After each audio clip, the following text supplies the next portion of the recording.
তো এখানে হলো ক্যামেরা, ভালো করে কাছ থেকে দেখায়।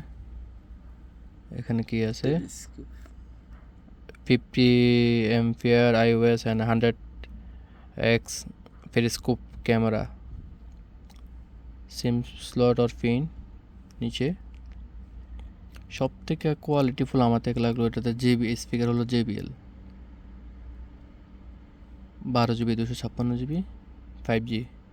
ক্যামেরা গেট আপটা অস্থির দেখতে। এই ফোন এখন চালু হচ্ছে,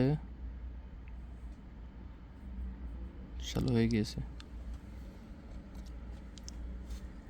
ফোনটা অস্থির, সাইড কিন্তু মেটাল, আর সাউন্ড বাই JBL।